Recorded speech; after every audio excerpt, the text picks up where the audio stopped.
shadow on the floor, standing there waiting for change, but it never came, baby. Wait, I think that I've seen your face. Hi, thank you for tuning into Everything Sparkle. We have a great lineup today. I would like to say thank you to Ron at Next Level Printing. He is responsible for our beautiful graphics that we have going on the show. First up, we have Mercedes, who goes by Sadie, and you have to tell us, how long have you been competing to get this body? Because everybody's been asking me. I just recently started competing, actually 2 years ago. But within the 2 years, I ended up doing 5 shows. So I've always loved the training, but the competing, I had to do the dieting with it. So that's when everything kind of like came together. So how many shows have you actually competed in? 5. I'm going on my 6th one. I'm going to do my 6th one in June, and I plan on doing my 7th in July. So you're not doing the one coming up in April? No. Did you want to? Or like, how do you choose which show you're going to do and which one you're not going to do? Take advice from my coach, and plan out what show I plan on doing after. So I plan on going to nationals, so we're trying to find a good time to peak me, so we don't want to do a show too far out or too close. Who's your coach? Now my boyfriend's coaching me, so this is gonna be the first time around that I'm being coached scary. by him. Yeah, right. I'm like, I don't like my diet. Oh my god, that is awful. That is. Does he have coaching experience? So he's coached one other person for a show, Tyler Turney. You might be familiar. Yeah, right. He coached him. So, I mean, he's read a few books, but other than that, no. But I trust his knowledge and his experience just with bodybuilding himself. So we're going to see how it goes. Oh, my gosh. And you coach as well, correct? Yes, but lifestyle clients. Okay. So I don't go into the competition stuff. If someone wants to train with me who's a competitor, I'll train them, but I don't do the whole coach thing. As you probably know more than a lot of I just imagine, because you were so good, you've been winning. How many have you won out of the 6 or the 5 that you've already done? So I took first 3 times out of the 5 shows, and I took the overall first place 2 times. So you've never gone under first, pretty much. 2 times. Actually, in an LA show, I didn't actually do my posing routine. I didn't place at all. Kind of got robbed that show. And the nationals, I placed 8. Oh, okay. So you did the overall and the 3 that you won. And yeah. So it's like a double win when you did Yeah. Was it discouraging when you didn't win then those 2 times, or not really? I can't lie. It was. I don't like to admit it because I think that competitors should be humble with their placing. But it was discouraging because there's a lot of hard work that goes into it 24/7. But I just told myself that the reason why I didn't place better was because that there's girls that were better than me. So it's just time to bring a better package. Okay, so you just turned 21, right? Yes. But fun. And then, did you get to have fun on your 21st birthday, or were you on a diet? I did. So, I had a girls' night. We had some drinks, and I had some Italian foods, my favorite. So I got to eat and just kind of like chill out for my birthday. But now that we're cutting it down like 14 weeks out, it's time to get serious. Get back on it. Oh my gosh. So right now you're a personal trainer, and how did that come about? You started competing first, and then people were like, you have a good body, become a personal trainer? So I would actually try like training my friends, because I've always loved like working out with my friends and showing them new workouts. And girls would, hit me up, work out with me. But no one could actually last with the workouts, so I ended up killing everybody. So instead of like killing everyone, I was just like, hey, well, maybe I should try just training them instead of getting them to go to my like workouts. Oh, right. Yeah. I was like, come on, you can squat, you can deadlift, but we gotta start off with the basics for like people who have like no gym experience. Oh my gosh. I was trying to take them for the kill. So what's next for you? You have the June competition, and then you have one in August?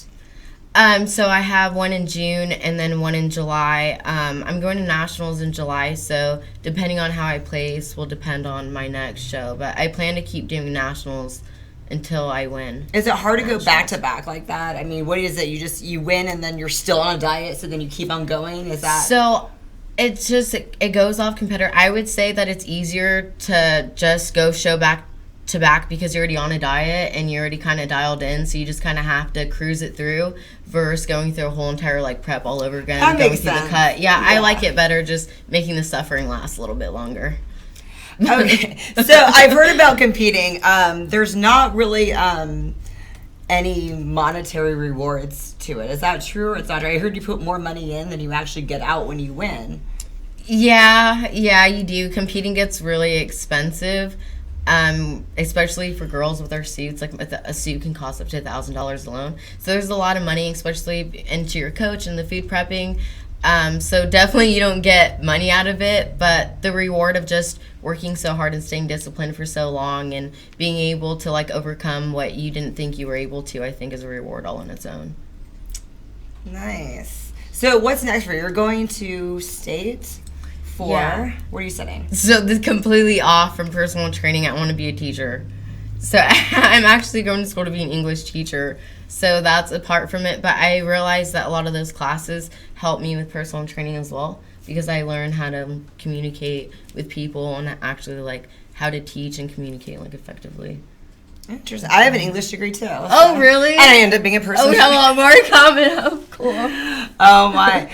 Okay, so that's the next goal is right after you're going to train and teach or just quit training. I can't see you quitting training. By the way. I don't see myself quitting either. I'm something I'm doing for the moment and I love it, but I can't. I'm more of like a in the moment kind of go with the flow. So I'll see what happens after I'm done with college and see where my teaching career takes me in competing. But if I have time and it fits my schedule, I definitely plan to stay competing. But if new opportunities come up and I have to let it go, it's something I'm willing to sacrifice. So what do you say when people are like, you're too young, what do you know about training? And then if you're like, well, my body looks good, they're going to be like, well, but that's for bodybuilding. Yeah. How are you going to get, if a 48-year-old woman wants to get just in shape and whatever, what would you tell them that you're a good trainer to hire? Yeah, so I actually let that discourage me a lot. I tried personal training when I was 17, and a lot of people would, you're in high school, what do you know about training, this and that? And I let that get to me a lot. So this time around, I made sure to like stand my ground and have confidence that I'm not a phony. I know what I'm doing. I've been training in the gym a long time. I have my certifications just like all the other trainers. Experience, I think, is even bigger than all of that. Just experience in the gym. I have experience training people even before I started training. I have transformations that back that up. So people don't like believe me. I'm just show them proof because you can't deny a picture. Nice. That's really your comedy. Like, you can't deny a picture. So what's the biggest transformation you had? I've actually, it's going to be with my cousin. I've had a 70-pound like weight transformation, like weight drop with her, and we're still going. So I actually started training her in high school, and we're actually working together now that I'm a trainer. So she's in group now, so it's not just one-on-one. She gets to like socialize now, and she's made a lot of friends. So like she's probably my biggest one, and it's huge because she's family. So it And you've really like means a lot saved to your be able to- life and changed and it's a lot transformed her to life. yeah, because people don't realize, if you've never been there, like how much like weight can like hold you back, and like all of your life situations, like it makes daily life harder. So being able to like just overcome that for like health and just like live like a better quality life. Was she always on the heavy side, or was she thin and got heavy, or? So she's fluctuated a little bit. She's gone up and down. So it's definitely like a journey. But I tell her that it's not a sprint, it's a marathon. So we're gonna have like fall downs. It just matters that we get back up. So yeah, she's always struggled with her weight a little bit. She's always been on the bigger side. Yeah. So, what do you recommend as far as products go? I don't know what you use as far as like pre-workouts, post-workouts. What has worked best for you in your experience? Yeah, so I've always loved pre-workout. I've actually started taking a little too young. I started taking like freshman year of high school, so I've always like experimented with like the pre-workouts and proteins. I started taking Royalty products like 3 years ago. I really fell in love with their products, and ever since then I haven't stopped using theirs. So I use their pre-workout. They have a thermogenic. I use their ISO whey protein, and then their BCAAs, their CLAs, their fish oil. So all their products, their fat burners. Oh my gosh, their Famine. That's like a must. Everyone who tries those like gets a bottle after like trying. They're like, where can I get these? Do you encourage your clients to get on that as well, or only if they're really hardcore? So I want to say I don't encourage it. Yes, I do. Let me be honest, I do.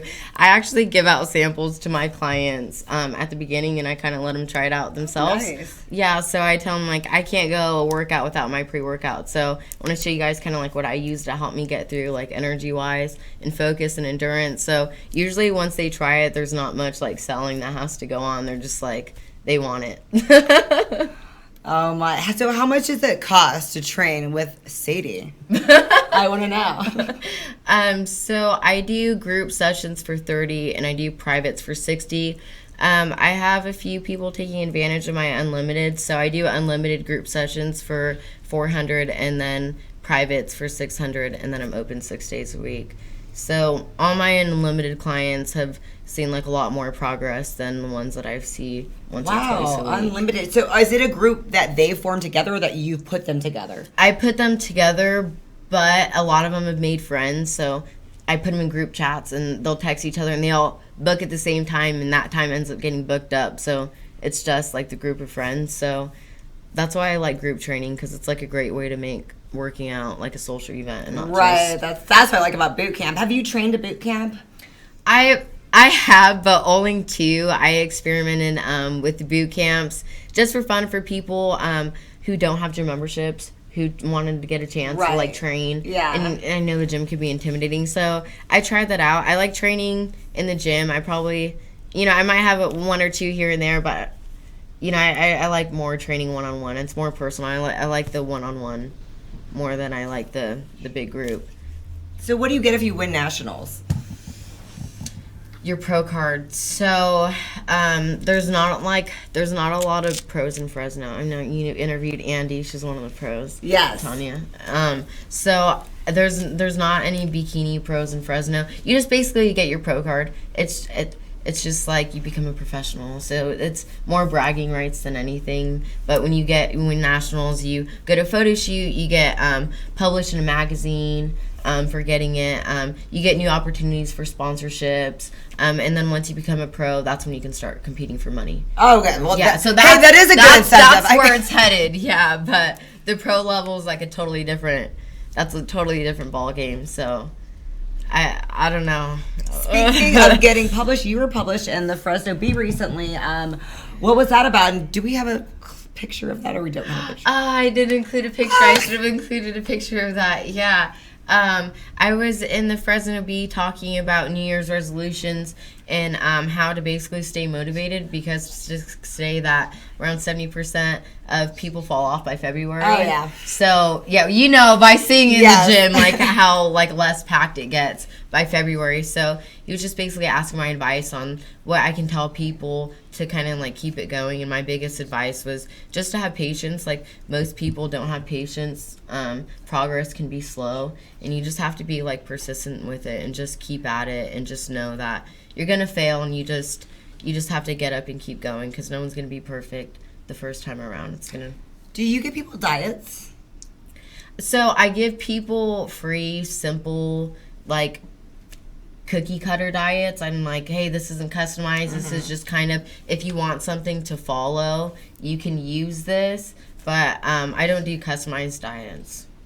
But do you like keto diets? Is that something that you're into? Actually, I'm against keto. Me too. Know. I am so happy. I am too. Anyways, I'm tell me why. I'm against keto just because, like, carb is, your carbs are your energy source. So in order, like, to perform well in the gym and to be able to, like, weight train like the way, like, we do to get the results we want, you're gonna need carbs, or it's like your lifts they're just gonna be shitty. You're not gonna be able to last long through your workout. So I don't like that for that reason, performance wise. And second, I don't like it because unless you're going to go keto your whole life and make it a lifestyle change, right back on. You're just going to gain it right back. Yeah. So it's like you can cut it really quick, but as soon as you get carbs again, you're just going to blow back up. So I always tell people, like, find something that you can make into a lifestyle. Don't do some fad diet to get results, quick. Right. That's what patience comes back We're in. carby Barbies over here. Yeah, I love carbs. I'm like, don't take them away. Okay, so we have all your information if we want to train with you, and I mean, we got to work out sometime together. I know. For real. I'm like, why mean, haven't we? just- I know. You'll you're probably badass. kick my butt. I mean, No, well, I see you in the gym training. It'll I be tried a one of toss-up, those workouts you did. I saw you on it, the Smith machine, doing like the abs. I tried that. I was like, oh hell no, girl. I was sore from that. really, yeah. I mean, abs are teach me pretty some killer, stuff. but you do. I mean, I see the weights you put on, so I'll be like probably half your weight or whatever you do. Oh, thanks so much for coming on my show, Yeah, Sadie. of course. Thanks You're for a breath having of me. fresh air. You're fun. You're energetic. So that's why I want to work out with you. Yeah, let's work out. We gotta get a group of like girl trainers to just Yeah, of course. We gotta like make known that there's a lot of us, because I feel like there's too many dude trainers and then there's not enough. Like, way girls too out many, there. and they're really not as fun as us. They're like, Yeah, the no, guy to they're, girl ratio. do this. They're Yeah, very like their exactly. personality's boring, so you got to get with us. Yeah, if you want to have fun and you want the hour to fly, you gotta train with girls. just kidding, all you guy trainers that Much love. Thank you so much, Sadie. Thanks for having me. You were never there, darling. I was there at the call of my name. You were never there, darling, and maybe that's why I don't remember your name. Say, watching your ego deflate on the floor right before me. Down on your knees, and you're begging me, please forgive you and just walk away. And I don't work like that, darling. You were never there. And we are back. The beautiful music you hear in my intro, that is my cousin Aubrey Danielle. She is fantastic. She should be on the radio. Speaking of radio, my next guest is the incredible Gnarley Charley from Kiss Country. Hey, what's happening? What's up? Well, a lot of stuff. There's so many things going on. I don't even know where to start. Oh my gosh. How long have you been in radio? Well, I'm a veteran, so I don't know. Over 20 years. I started at KKDJ 100 years ago. 100 years ago. Well, I don't know what it was, but I've definitely. Well, I flunked radio at Fresno State. Flunked radio. How do you plug radio? I don't know. That was too good. Did you go back and show them, hey, look at me? I tried. I sent one of my intern guys into the class while I was on the air and tried to make him change my grade. I go, tell him I want my grade changed. I'm on the radio right now. And were they like, who are you? No, he knew who it was. What do you mean? I always win Radio Personality of the Year, so come on. They should let me have it. So, what are you promoting now? We have the rodeo coming up. Tell me Well, about first that. off, let me tell you a couple things about me. One is I'm a model now for diets. I'm a before model. That's where they take a picture of me, and then they hope that I lose weight. I've never got to be the after model yet, but right now I'm a serious before model. I'm on the keto diet. Have you heard of that?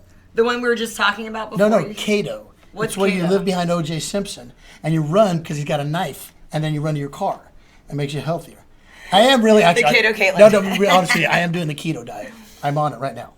So I just started 2.5 weeks ago. I've lost a third grader. Oh my gosh. So I was like, So we're aiming for a 7th grader now? yeah. Actually, I did lose. I lost 50 pounds last Thursday, one day. One day, what'd you do? Went to the DMV, and they go, how much do you weigh? And I go, 220. She said, okay. Legal document. Bam. They don't even weigh you there. It's so easy. I want to see how low I could go. Well, what are you supposed to be like? If you're supposed to be Well, like, yeah, right. yeah, Here, exactly. step on the scale. What if I'd have said 12? What is she going to do? Well, you got a point. I want to see how low you can go. 4. I'm 4 pounds. It's my baby weight. I actually weighed 9 when I was born. All right, so let me tell you what else I'm doing. Today on the radio, we were talking about there's a big controversy going on right now. It's the chugga chugga choo choo. Have you heard about this? No. People are debating online how many chuggas supposed to go before you say choo choo. Now, some people are saying it's chugga chugga. Some people say it's just chugga or chugga chugga chugga chugga choo choo. And it's I'm not making this up. Go Google it right now. I think it's 2 chuggas. Am I right? Well, is it chugga chugga? Is that one? Or is chugga chugga is it chugga, chugga chugga, or chugga chugga chugga chugga, choo choo? So what's the? I don't know. It's a debate. It's all up for debate. I'm more of a 4 person. I think it's 4. I used to feed the kids. I would go chugga chugga chugga chugga. Now choo choo. I always thought that was funny. What am I promoting? I got a lot of stuff I'm promoting. I'm going to go on the Honor Flight, and that is in May. The one I'm going to go on. Honor Flight. It's a Central Valley Honor Flight. They take veterans back to Washington D.C. to see the monuments. So a lot of these started with World War II vets that heals them. So these guys are older in wheelchairs. That is incredible. And you know what? They come back and they're changed. Now, they're already, some of the Korean War guys have gone, and now they opened it to Vietnam guys. Well, they signed up, 400 people signed up immediately. Problem with that is that's $1.2 million they need to raise. But we're going to do it, and I'm going to go on the first one in May. I'm very excited. So I get to go back with a bunch of Vietnam vets. And you kind of, I'm covering it as a media person, but I'm sitting back and letting them experience it. And how did you get that honor? Well, because I raise money with them, and I do a lot of work with them, and I bring publicity to them. And so when I go, they hope that I come back and do what I'm doing right now, talking about it. Oh, that is awesome. So where do we go when we want to donate to that? That's CV, so Central Valley Honorflight.com. .org, I'm sorry, .org. CV Honorflight.org. But you go to my Facebook page and everything that's down there. I have it all over mine. Yeah, so if you didn't catch that, go to his Facebook, and then it's on there. That is such a worthy cause. Oh, no, it's a great cause. I'm big with Pink Hills. I don't know if you have the Pink fire trucks that are in town. They help cancer patients and bring stuff. They're big. So Honor Flight, Pink Hills.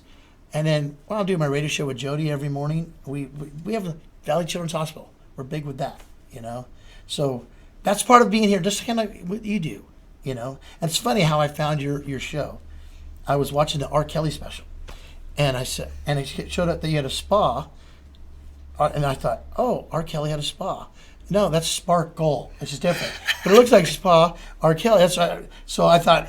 That is so awesome. But you didn't have nothing to do with R. Kelly. You were, right? No? No, I love that. I thought you were a spa, though. And I go, oh, my God. And I go, she's from Fresno. I know her. And so now, here I am. Can't believe I'm on your show. Well, I thought you were going to say my past with R. Kelly. No. Not now. We're moving forward. You just take his name, take it over. Okay, one other thing. It's rodeo season, right? And even before that, Fresno Monsters hockey, they're playing Friday and Saturday, Gateway Ice Center. It's very cool. And it's their championship. Oh my And God. now rodeo's coming. Not Rodeo Drive, rodeo. There's this weekend at Sadie there's PBR, Pro Bull Riders. It's hard to say because PBR's a beer too. Pro Bull Riders Rodeo. And then the Layton Rodeo. Now, the Layton Rodeo is April 6th and 7th in Layton. And let me just show you because I am an ex-Grand Marshal of Oh, my God. the Layton Rodeo. You just do it all. Yeah, so this is actually a real badge, but it doesn't mean anything. I'm an ex-Grand Marshal. So What does that mean exactly? they honor you. You get to ride the car, wave in the parade. I'm actually more of one of the beer drinkers. That I'm there to drink the beer and wave to the kids and have a good time. So it's a good family, wholesome atmosphere in the town of Layton. So April 5th, we're at the Hub. We're giving out tickets that night. April 6th is the actual rodeo, the parade. Our Grand Marshal this year is Rich Rodriguez from Fox. Oh, nice. Good friend of mine. We've had Casey Kale. We've had Andy Isolano. We've had Jody Joe.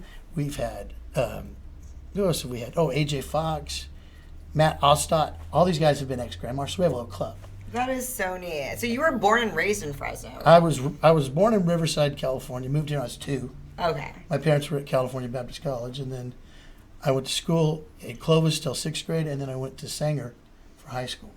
So did you go to school with my sister too? Because I met your sister, and your sister said she went to school with my sister. Well, then, yeah, we did. And So I went we to Sanger all- High, so. Okay, yeah, my sister went there for a little bit, and then she went to Clovis High. So because I'm the you're- opposite. I went Clovis, and then I went to Sanger. okay, because yeah, your sister was like, she's like Sparkle. She goes, "Do you have a sister named Chantel?" And I was like, "Yes." And she's like, "I remember when you were born." And I was like, "Interesting." When you were born? Yeah, because she said that she remembered that girl had a little sister named Sparkle. So I was like, "That is so interesting." So, That's funny.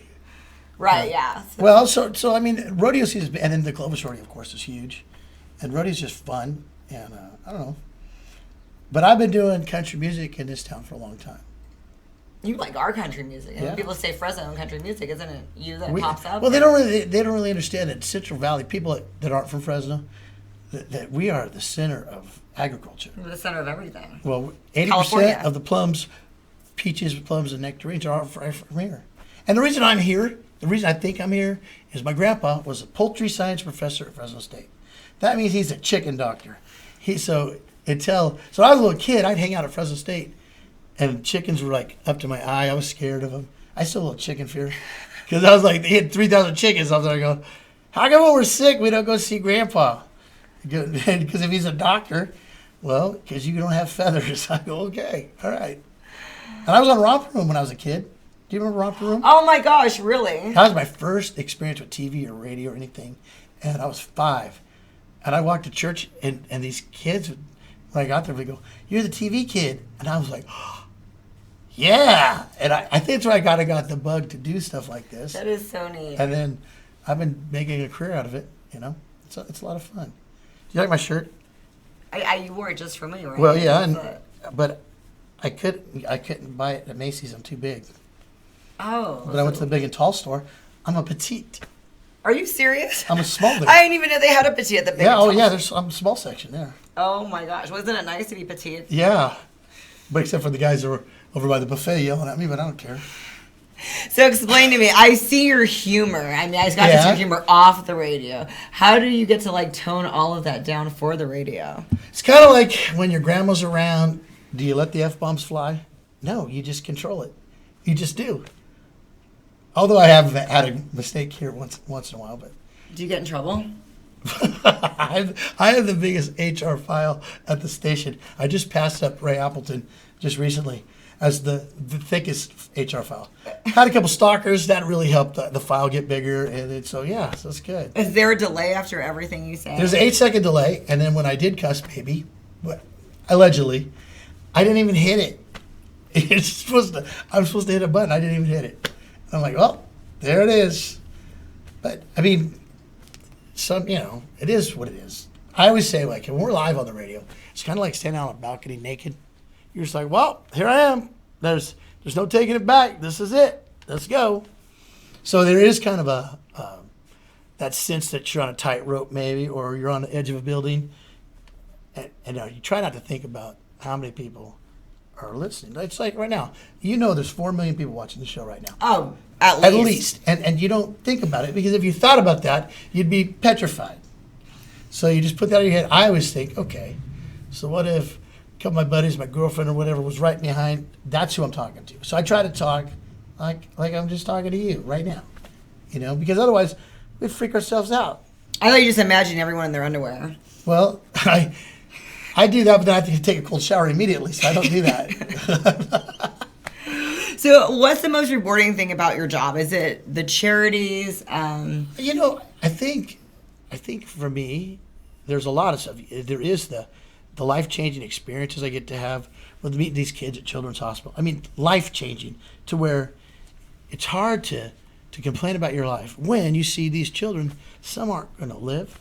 Some are getting poked and prodded every day. How can you complain if you're breathing and walking and all that? And so sometimes I feel like, well, I'm not just a clown, but maybe it does make a difference in other people's lives. And maybe I do get to help promote things. Maybe when I'm gone out of this place, they can say, that guy really cared about the community, because I do care. I care about where I live. I care about my people. I want everybody to do well. I'm not negative, and I try to work in a positive way where I want everybody to win, And yet, I'm the class clown, and I want to have fun, and I want to laugh, and I want to, that's who I am. Do you mentor people that want to get into the same business? Yeah, people do that to me. You want to know the weirdest story? You know why I'm in radio? I do.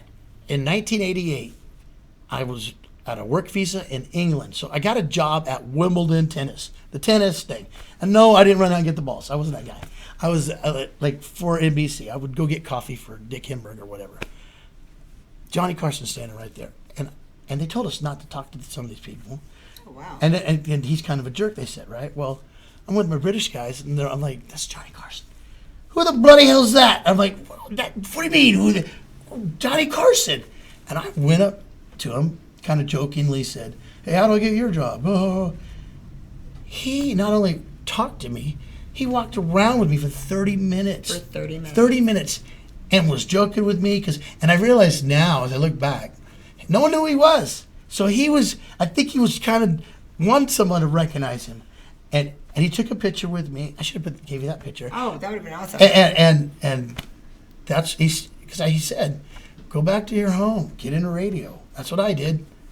And that's why I got into radio. So you're here because of Johnny Carson? I wouldn't have gotten to radio probably without that. That was the nudge that pushed me there. And I'm like, and then I started having these experiences where I'm like, wow, they haven't figured out I'm just a dude from Sanger. And all of a sudden, now I'm here, and now I'm doing this, now I'm on the radio, now I'm a veteran. I've been doing it for 20-something years, So it's strange how these little encounters, if I hadn't gone to England, maybe I would never got to radio. Yeah, wow. I don't know. So, and I've had experiences like that through my whole life. I taught sailing in the Bahamas for Club Med. How did that happen? How did you become Well, a I was sailor? a KK and I needed a break. And some people said, you'd be perfect to go to Club Med. I didn't know what it was. And then I found out that it's a resort, all-inclusive. And that was in the 80s, so it was kind of new. And there's entertainment and joking around and stuff. So they hired me as a DJ, but I worked at, where Paradise Island is? It's where Atlantis Casino is. Oh, okay. Same island. Well, I wasn't a very good DJ because it was more mix of music and nobody cared. Mm-hmm. But they liked my personality. They go, do you know how to sail? I go, yeah, I'm from California. No idea. I didn't know how to sail. But they let me stay. There's a picture. We got it. Oh, there it is. My There gosh. it is. That's Johnny Carson. Like my mustache there? That's a nice one. Yeah. And that's his wife. She looked like Linda Evans. But look at me and John just hanging out. Hey, Johnny, what's up there? That is awesome. And that was like 45 minutes because it was just me and him. And he goes, would you like to meet my wife? I'm like, sure. Like, I'm just some dude from that is Sanger. so And I'm crazy. like, wow. So, yeah, man, that's cool. I've had a very interesting life. I might write a book called My Gnarly Life. And forwarded by Sparkle. Where did you come up with the name Gnarly Charley? Well, Charles is my middle name. And Gnarly Steve just didn't really sound that good. And when I was working in the Bahamas, my hair got really long and blonde, and I looked like a surfer, and so it kind of just people remembered it, and so now there it is. I actually own like gnarlycharley.com. I haven't got nothing on it right now. Gnarlytrucks.com. I'm doing real estate things now too. I'm doing videos for real estate. So like I've done 3. If you contact me on my email, what I do is if you're a real estate agent, I come to your house maybe 2 days before your grand opening. I do a walk around with you, and I make it fun. Then we put it on my Facebook, and for some reason, 4,000 people watch the thing. And I've got one up in Selma, and it just sold like in a week. Not that that's the only reason, but it's probably most of the reason. I'm kidding. So what is the craziest thing that has ever happened on air? On air, I mean, I've done stuff from. I've lived on a billboard before, the Farney Automotive billboard. I lived there for a week for Children's Hospital. Wow. I've lived in the mall. They made a cage that said, please don't feed the DJ habitat. I lived in, they had a bed and stuff, and people come by and I'd talk to them. How long was that for? A week. These are all these week excursions. Yeah, because it brings up publicity and that kind of thing. I think my next stunt I'm thinking about doing is digging a hole, like a pretty big hole that says a swimming pool, and then collect cans. And I can't get out till I can climb on the cans to get out.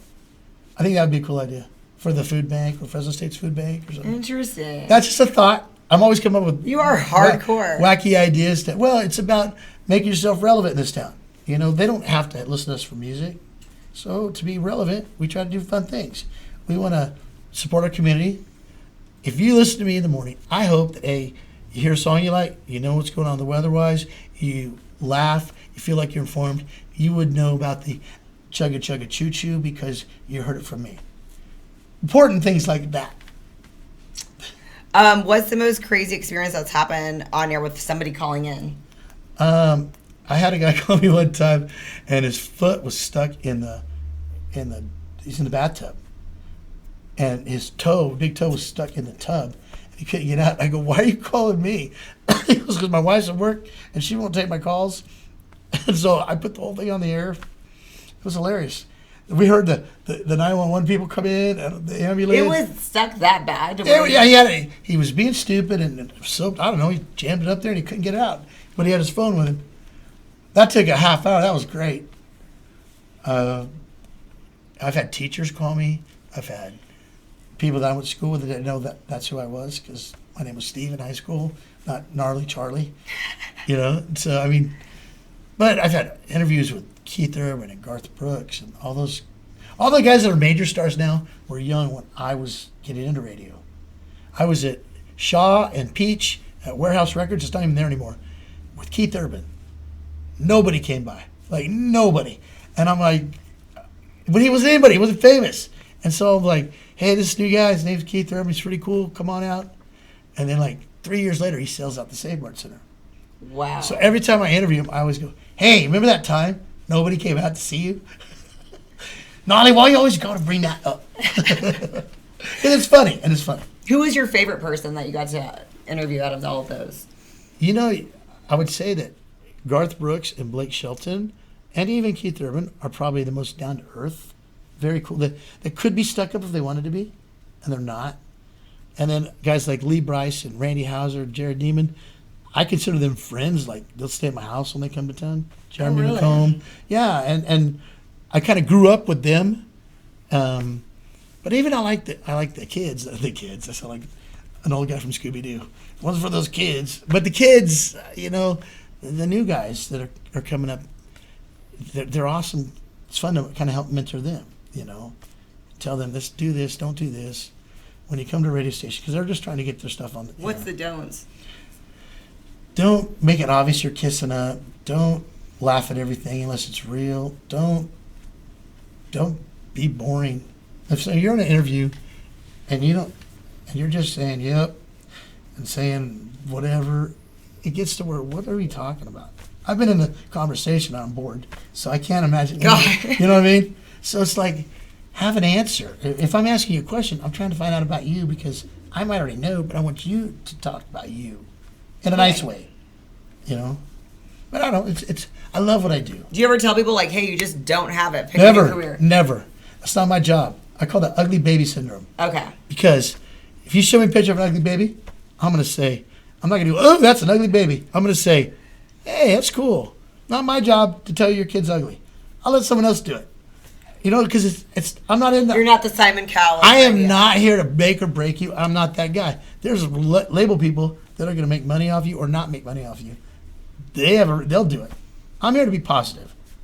I might critique you if I think you might need less reverb or something like that. I might say, maybe you should tone down the reverb, or maybe you should be like, I want to feel like if you're singing a song, whether you wrote it or not, that it's your song, it's your story, that it feels something. You feel something. Because if you don't feel anything, then you're just flapping your gums. Were you the class clown in school? 1985, official class clown. Official. Sanger high. Yeah.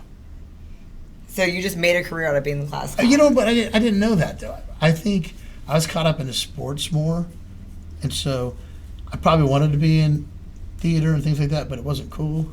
And then as I got older and realized I'm not that good of an athlete, that I went to play football at Antelope Valley College. I go, wow, I was the fastest guy on my team. I'm the slowest one here. This is probably not going to be in the pros. But I've always had a good sense of humor and try to be positive, And sometimes it's not easy to be positive. Sometimes there's mornings where I don't feel like being positive. But I also think they don't want to hear me too grumpy. Right. You can be angry, you can be mad, but enough's enough. That's what I think. Would you end up getting a degree when you went to liberal studies? Okay, so to be a teacher. You're a teacher. Everybody's a teacher today. Yeah, I could be a teacher. My parents were teachers. My grandpa was a professor. My whole family were teachers. And my dad even said, he goes, well, someday you have to get a real job. Well, so far I haven't had to, so maybe I do, maybe I don't. So, I don't know. It's good. Good stuff. Thank you so much for coming on our show. I'm telling you, Sparkle, R. Kelly Spa. I love that. I'm gonna run with that from now on. I swear, I'm still in it. Excuse me. Thank you, Charlie. I combed my hair down. I still have a mullet, but it sounds good.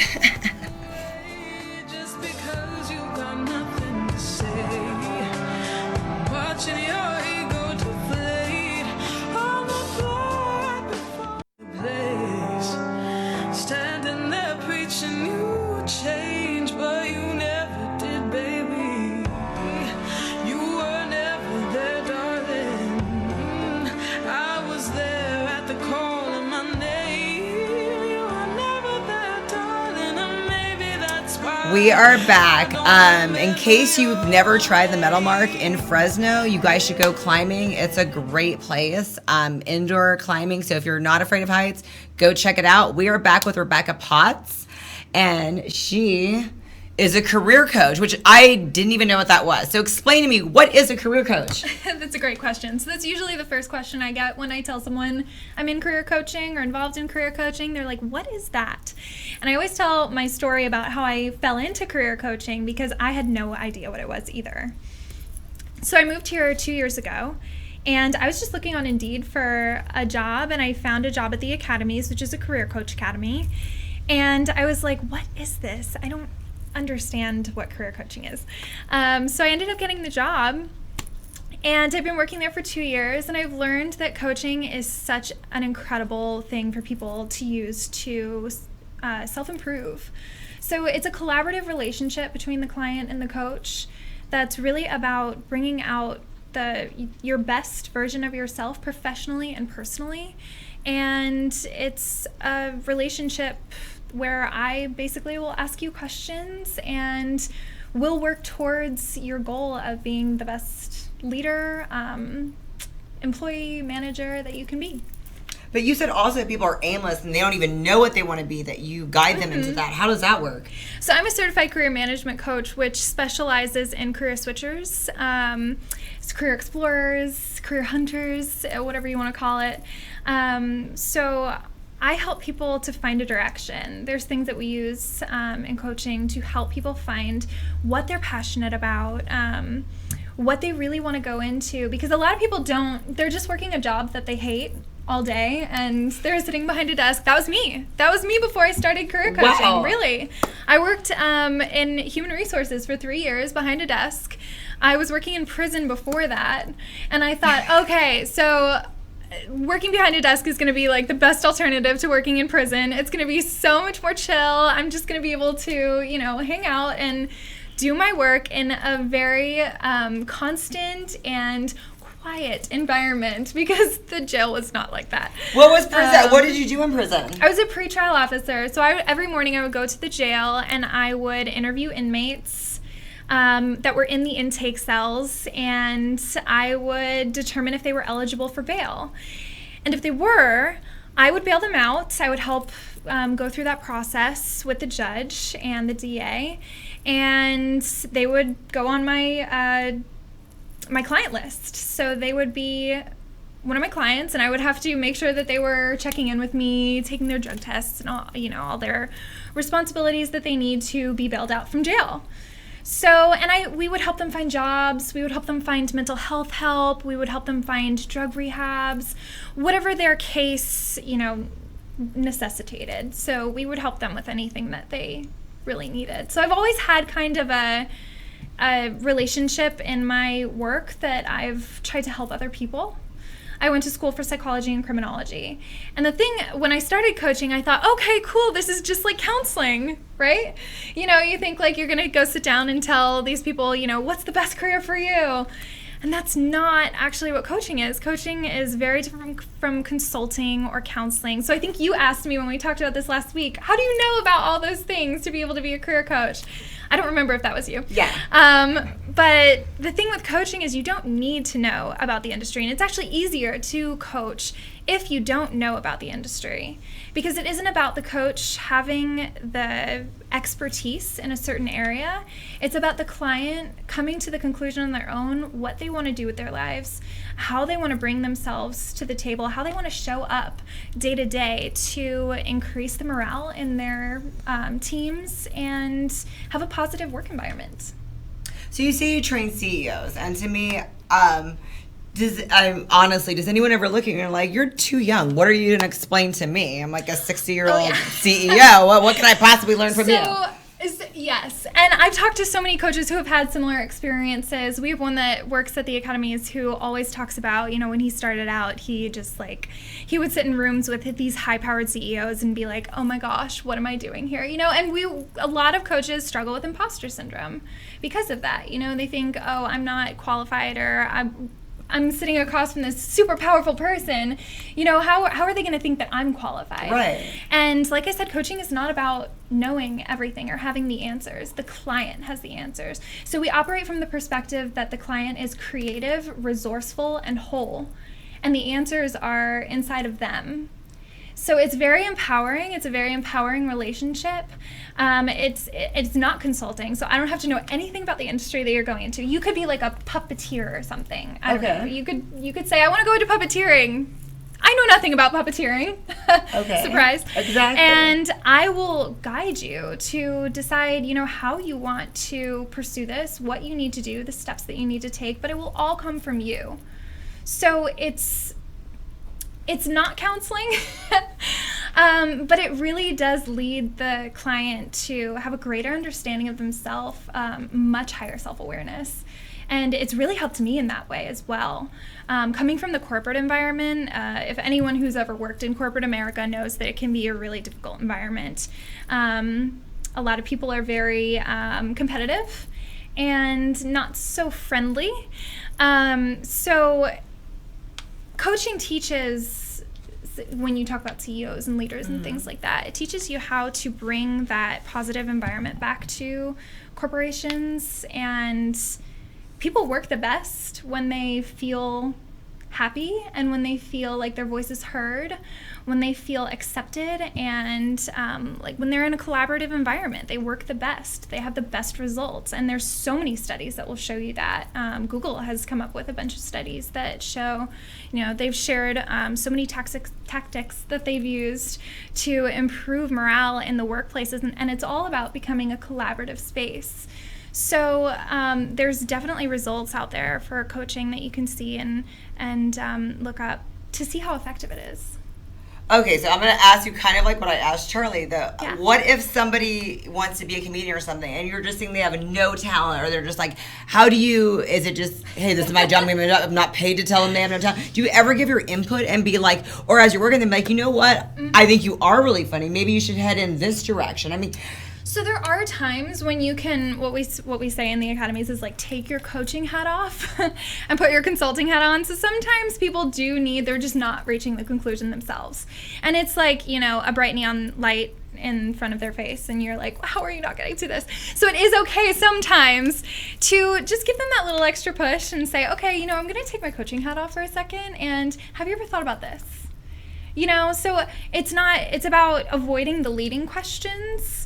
But in that situation, if someone wants to be a puppeteer and they like really can't throw their voice, or they can't, you know, do exactly. If they're really struggling with it, you know, you have to ask, you know, are your goals realistic? Is this something that you can, you know, really pursue? Is it something that you have the talent for? And most of these people are going into, you know, office jobs. They're like really trying to find their passion. So, you know, I haven't really encountered a lot of people who have absolutely no talent for what they're trying to go for.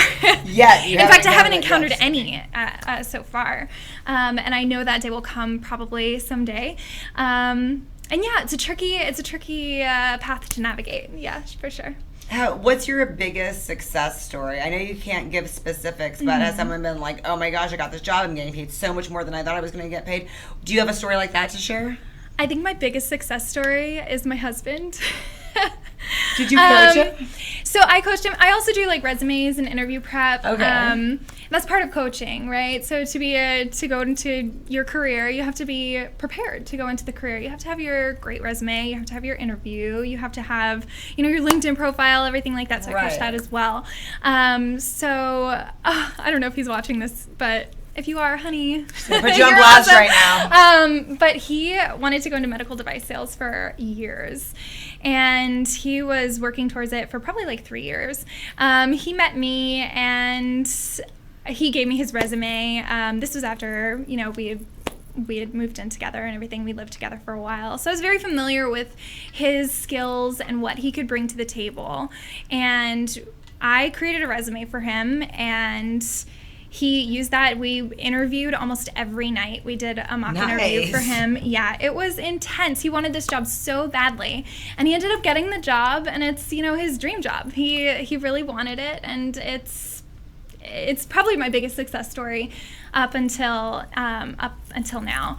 But And the thing is, the International Coaching Federation says you should not coach your family, right? Like, it's a conflict of interest, right? I've tried to coach my mother. It's just like, it's not happening. So it's really difficult to coach family and friends. So there's things about coaching that you can do with friends and family that don't require that, coaching relationship, like the resumes, like the interviews. It doesn't require that. And social media. Yeah, of course. So and there's little things that you can do outside of the coaching relationship, but mostly I coach people who I'm not very close with because it's just easier. Yeah. And how much do you charge? Well, that's actually so. A normal person on the ICF website charges probably somewhere between $150 and $250 an hour, and I charge $50 because I'm very aware of where my clients are coming from. They're in a career transition. Some of them don't have jobs. Some of them are coming out of college and they have no idea what to do with their lives. So they don't have a lot of money. So I try to make it as affordable as possible while also being able to have a living. Right. So I have to make money. So I try to make it as affordable as possible for people who are coming to me for help. Yeah. Oh, so you're not going to give price? So I just $50. Yeah. Oh, okay. Sorry, and the average person is like it's like $200. Okay, then I just wanted to know the difference about that. No, that's perfect. Yeah, so that's what I was wondering. Okay, cool. Because if people come up to me or whatever, I'm going to say, "Hey, you have help." When people are like, "Well, I don't know what I want to do with my life."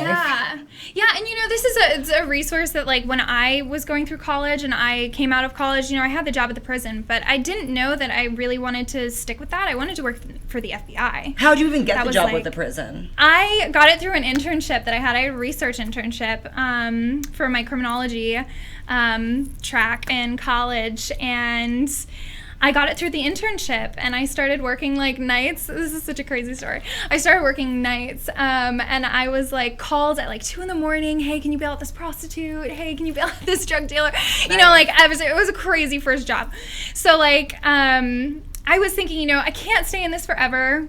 It's just that there's just high burnout, and I was thinking, where do I go next? And I really could have used a coach. So now I am the coach, and I really speak to working at the academies, working at a career coach academy. I get to sit on all the classes, and we teach coaches how to be coaches. We're not coaching actual people in the academies, but sitting in on all the classes and seeing how the coaches are also coached, how they learn and how they grow from the beginning of the course to the end of the course. It's just amazing what coaching can do for you. It's like everyone just really falls into their best self and really, has their greatest potential reached. So it's amazing. It's really cool to see that transformation. Is it better than the FBI? Are you happy you did that? Or you're not sure?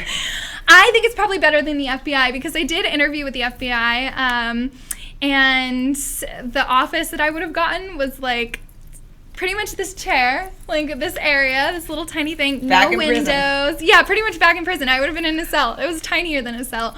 And you sit on like these old computers and just type all day. So I was like, I don't know if I want to do that anymore. So eventually, I really fell into career coaching, and I'm so glad that I did because it's a way for me to use my psychology a little bit to really apply it in a coactive way. Thank you so much, Rebecca, for coming on my show. Of course. Thank you so much for having me. It was fun. Stay tuned next week, guys. We're going to have some cadets coming on.